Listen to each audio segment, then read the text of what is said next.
Bom, pessoal, nós estamos então de volta com mais uma aula acerca de motivação. Esse é o nosso segundo módulo do curso de Psicologia Organizacional e Gestão de Pessoas para Tribunais.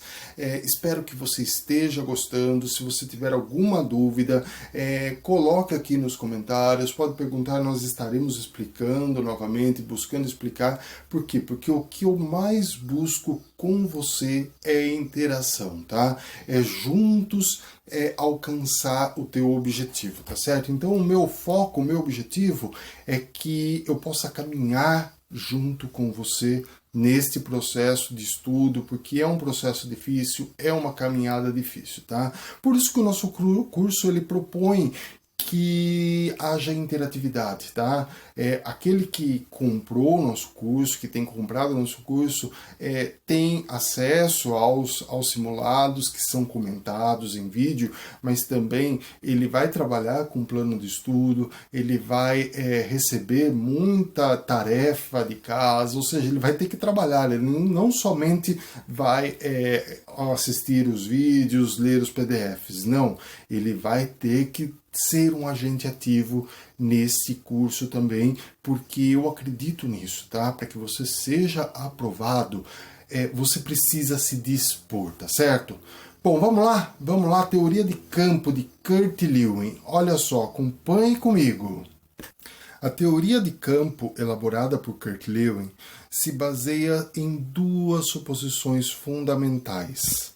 O comportamento humano ele é derivado da totalidade de fatos coexistentes e também esses fatos coexistentes têm o caráter de um campo dinâmico, no qual cada parte do campo depende de uma interação, ok? Com as demais partes. Ou seja, o comportamento humano, ele não depende somente do seu passado ou futuro, mas desse campo dinâmico que é atual e que é presente. Esse campo dinâmico, ele é o espaço de vida que a pessoa contém, ou seja, o seu ambiente psicológico. Com isso, Lewin ele vem propor a seguinte equação para explicar o comportamento humano. É C igual a F que igual a PM.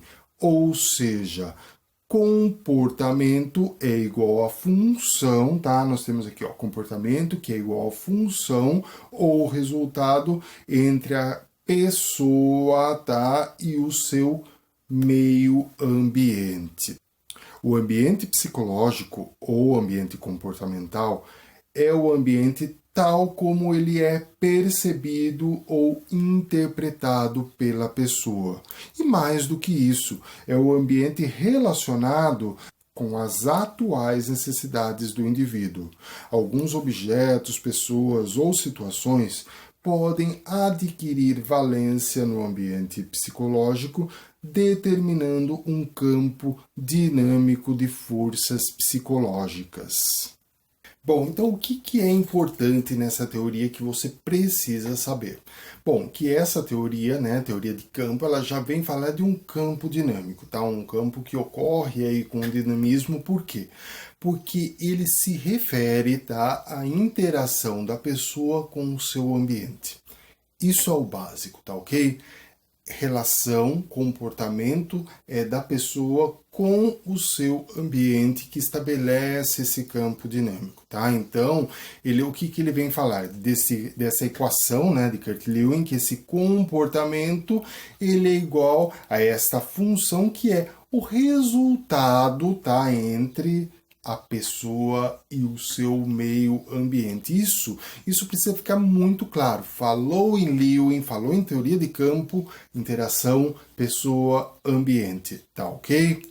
Bom, os objetos, pessoas ou situações adquirem para o indivíduo uma valência positiva quando podem ou prometem satisfazer necessidades presentes no indivíduo, ou uma valência negativa, quando podem ou prometem ocasionar algum prejuízo. As valências positivas, elas atraem o indivíduo e as valências negativas, elas repelem o indivíduo. Ou seja, a atração, olha só, é a força ou o vetor dirigido para o objeto, pessoa ou mesmo situação. E a repulsa é a força ou vetor que o leva, na verdade, a se afastar do objeto, pessoa ou situação, tentando escapar. Uma coisa importante é que um vetor ele tende sempre a produzir locomoção em certa direção, tá? Quando dois ou mais vetores atuam sobre uma pessoa ao mesmo tempo, a locomoção é uma espécie de resultante de forças. Bom, outra questão importante dentro dessa teoria são as valências, tá? Lewin ele vem trazer uma valência positiva e uma valência negativa. As valências positivas, elas atraem o indivíduo, tá certo? E as valências negativas, elas tendem a expelir o indivíduo, ok? Bom, feito isso, vamos para uma questão. Uma questão, olha só, ano de 2017 da FCC, olha só. Olha que questão recheada de teoria, não? Questão FCC, ano de 2017, e ela vem trazer aí as 5 alternativas como teorias da motivação. Mas o que ela pede? Ela pede a respeito da teoria de campo de Kurt Lewin, segundo a qual, alternativa A, o comportamento é a função ou resultado entre a interação, da interação entre a pessoa e o ambiente que a rodeia. Nós acabamos de ver isso, não? Acho que nós temos o nosso gabarito. Realmente, segundo a teoria de campo de Kurt Lewin, o comportamento ele é a função, tá? Ou mesmo o resultado da interação da pessoa com o ambiente que a rodeia. Nós não acabamos de ver isso? Olha só aqui a fórmula, né? Comportamento é a função, tá? Igual função ou resultado da interação com o seu meio ambiente. É bem isso o que diz a nossa alternativa, provavelmente a alternativa correta. Vamos ver? Realmente, a alternativa correta, alternativa A. Mas olha só, vamos continuar para ver ao que se refere as outras. B. O reforço negativo é capaz de fortalecer a reação quando remove um estímulo aversivo. Essa teoria é uma teoria muito conhecida de nós, psicólogos, mas nós não vimos ainda. Por quê? Porque se refere à teoria comportamental de Skinner, tá? Nós já vimos isso em outras áreas, não na psicologia organizacional, tá? Nós, inclusive, vamos ver ela logo a seguir, tá bom? Então, alternativa errada, tá bom? C. O comportamento humano ele é sempre orientado para resultados o que se denomina instrumentalidade. Nós acabamos de ver isso na aula passada. Isso vem dizer a respeito à teoria de Victor Wundt, teoria da expectativa. Diz que o comportamento humano é sim resultado, sempre orientado para resultados. E um dos fatores que ele relaciona é sim a instrumentalidade, tá? Mas ainda está errada porque diz que que se denomina instrumentalidade. Não, se denomina expectativa, né? Teoria da expectativa. No entanto, a instrumentalidade está inserido dentro. Errada. Alternativa D. Existe uma hierarquia. Parei, né? Hierarquia das necessidades individuais. Isso é Maslow. Lembra comigo. O único teórico que fala de hierarquia. Maslow. E cabe diferenciar os fatores motivacionais intrínsecos daqueles insatisfacientes. Parei também. Quem fala disso? Lembra? Lá no comecinho? Teoria dos dois fatores, ou bifatorial, Herzberg, tá certo? Então, realmente, a alternativa correta, alternativa A, tá ok? Bom, próxima teoria, teoria do reforço de Skinner. Olha só o que Skinner vem trazer. Segundo Robbins, a teoria do reforço é uma contrapartida à teoria do estabelecimento de objetivos. É uma abordagem behaviorista que argumenta que o reforço condiciona o comportamento. Os teóricos do reforço veem o ambiente como a causa do comportamento. A teoria do reforço ignora as condições internas do indivíduo e concentra-se apenas no que lhe acontece quando realiza uma ação qualquer. Para Spector, a teoria do reforço descreve como as recompensas ou reforços podem afetar o comportamento. Bom, então aqui nós temos uma teoria já conhecida nossa, dos tempos de faculdade, tá? A teoria do reforço de Skinner. Bom, essa teoria, segundo Robbins, é uma teoria que é uma contrapartida à teoria do estabelecimento de objetivos ou estabelecimento de metas, teoria esta que nós iremos ver logo a seguida, tá? Ela vem de uma abordagem behaviorista, tá? E ela argumenta que o reforço, ele condiciona o comportamento, tá? Ou seja, os teóricos comportamentais, eles vêm dizer que o ambiente é a causa do comportamento, tá? Então, para Skinner, a questão dos comportamentos, a questão da motivação, isso não está intrínseco ao ser humano. O que acontece? É o ambiente que vai atuar em cima disso, tá? Ou seja, a teoria do reforço, ela ignora as condições internas do indivíduo e ela se concentra apenas no que acontece quando esse indivíduo ele realiza uma ação, tá bom? Bom, e a teoria do reforço, ela vem descrever como as recompensas e os reforços, eles podem afetar o comportamento, tá certo? Bom, vamos continuar?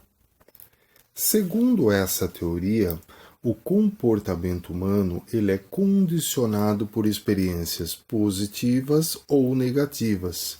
Os estímulos positivos, eles se inclinam a fortalecer o comportamento, enquanto os estímulos negativos, eles tendem a desestimular o comportamento indesejado.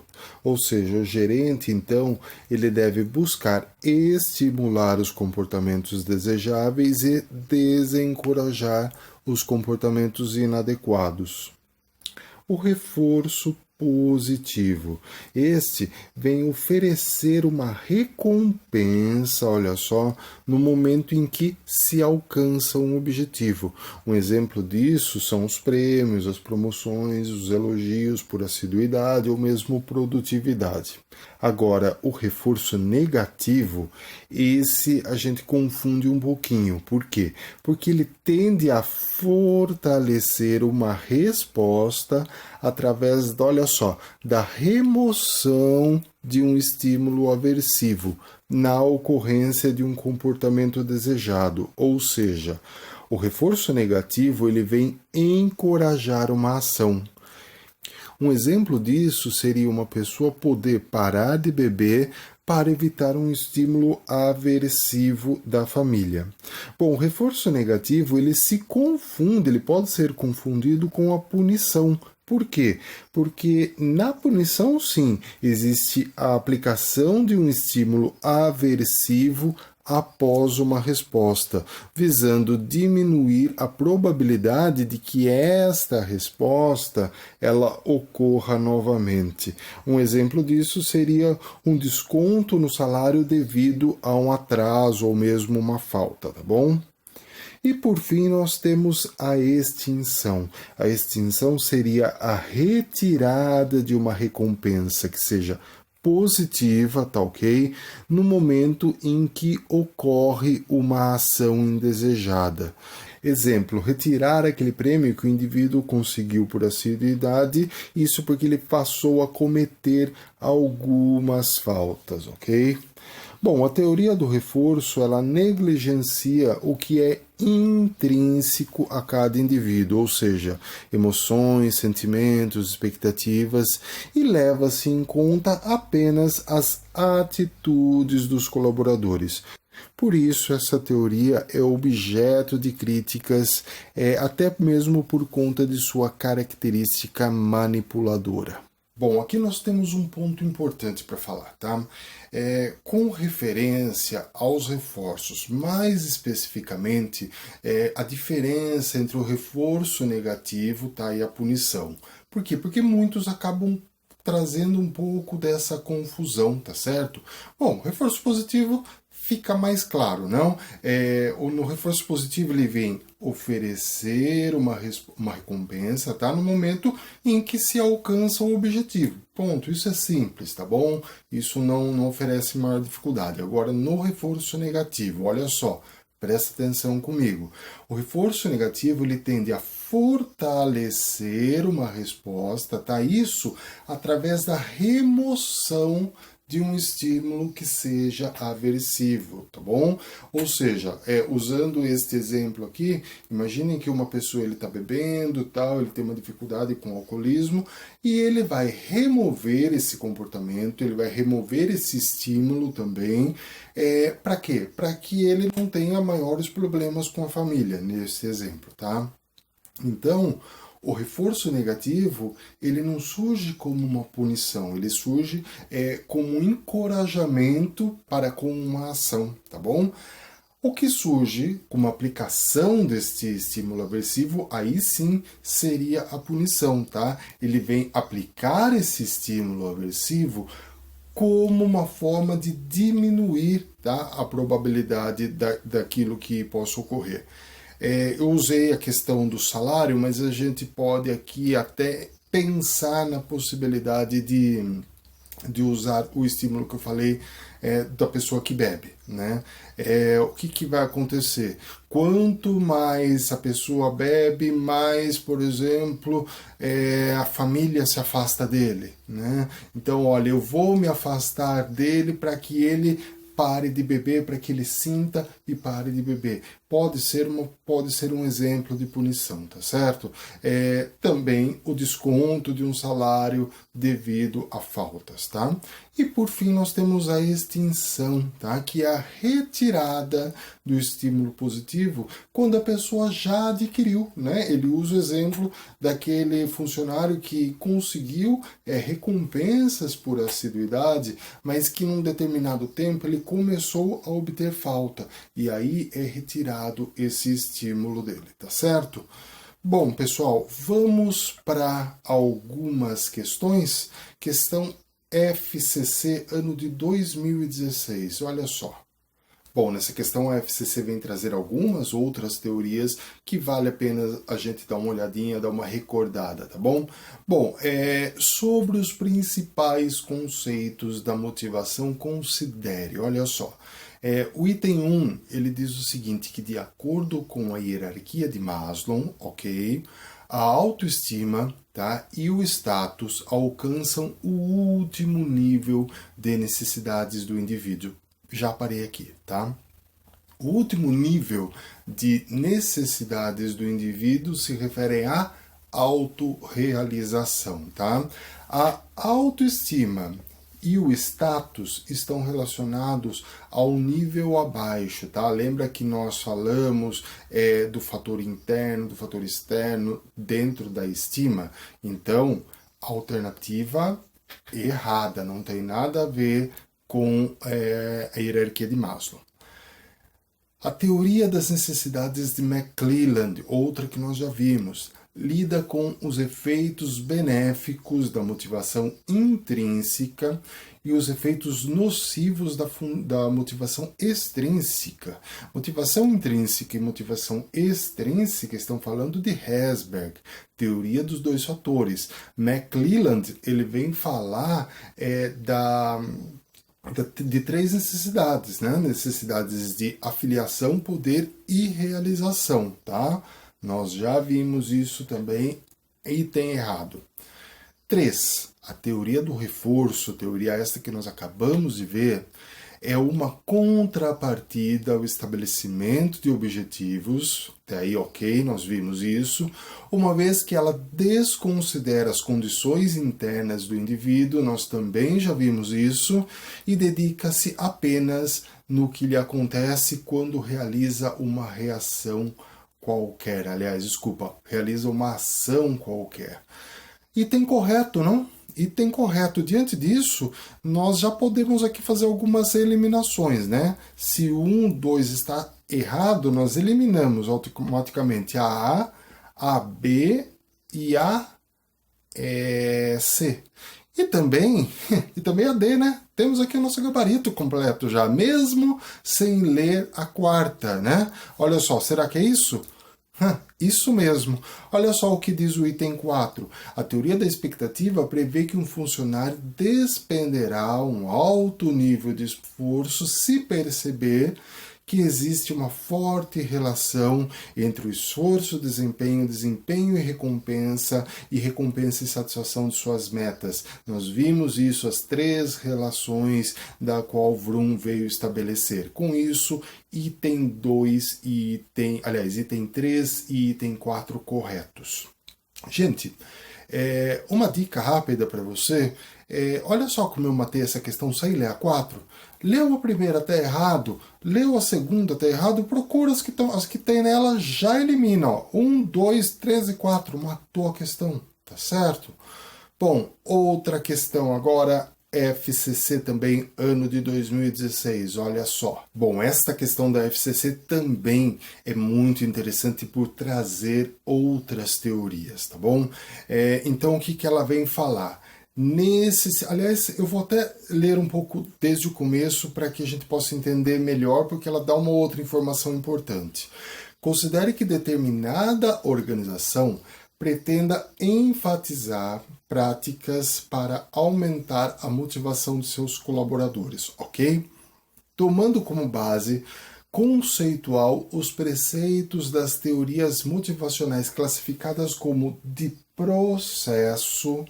Nesse sentido, a organização poderá se basear na teoria. Bom, então ele está pedindo uma teoria de processo, não?